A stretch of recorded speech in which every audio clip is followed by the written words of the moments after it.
هل لك سر عند الله بينك أنت وبين الله هل لك صدقات تخفى. السلام علیکم ورحمۃ اللہ وبرکاتہ۔ الحمد للہ والصلاة والسلام علی رسول اللہ۔ یہ ایک بہن کا سوال ہے کہ میں اپنے غریب بھائی کی مدد اور ان کا تعاون کس مال کی مد سے کر سکتی ہوں، صدقہ سے، خیرات سے یا زکوٰۃ سے؟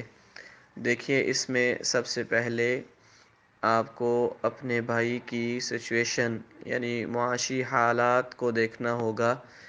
اگر وہ زکوٰۃ کے مستحق ہیں تو انہیں زکوٰۃ بھی آپ دے سکتے ہیں۔ اگر وہ زکوٰۃ کے مستحق نہیں ہیں، صرف صدقہ و خیرات کے مستحق ہیں، تو آپ صدقہ و خیرات دے سکتے ہیں۔ یعنی ان کی معاشی حالت کو دیکھیں۔ اگر تو ان کی جو کھانا پینا ہلکا پھلکا جو ضروریات ہیں وہ پوری ہو رہی ہیں، اور باقی جو ضروریات زندگی ہیں، مثلاً ان کا جو ہے کوئی بیماری کی حالت ہے تو ان کے پاس چیک اپ کے لیے، دوائی کے لیے پیسے نہیں ہیں، یا گھر کی جو ضروریات ہیں وہ نہیں ہیں، معاشی حالت کمزور ہے، آپ نے کوئی چیز انہیں خرید کے دینی ہے، فریج وغیرہ یا کوئی اس طرح کا گھر کی کوئی ضرورت، گھریلو سامان وغیرہ، تو اس کو صدقہ کی مد میں شامل کیا جائے گا، اور آپ صدقہ کے طور پر انہیں ان کا تعاون کریں گے، ان کی مدد کریں گے۔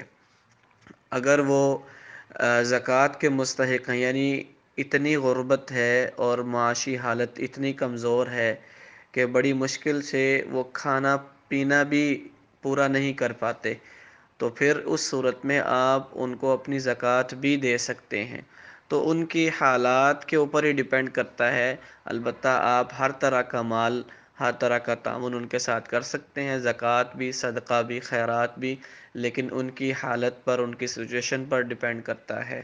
تو آپ ہر طرح کا تعاون ان کے ساتھ کر سکتے ہیں، اس میں کوئی حرج نہیں ہے، بلکہ یہ ایک ثواب کا کام ہے اور دوہرے ثواب کا۔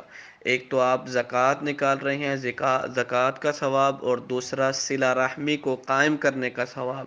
تو آپ صلی اللہ علیہ وسلم نے اس کی بہت زیادہ تعریف کی ہے، بہت زیادہ آپ نے اہمیت وعدے کی ہے کہ رشتہ داروں کے اندر، عزیز و اقارب کے اندر صدقہ کرنا اور زکوٰۃ دینا یہ دوہرے ثواب کا باعث ہے۔ واللہ اعلم۔ السلام علیکم۔ اللہ اللہ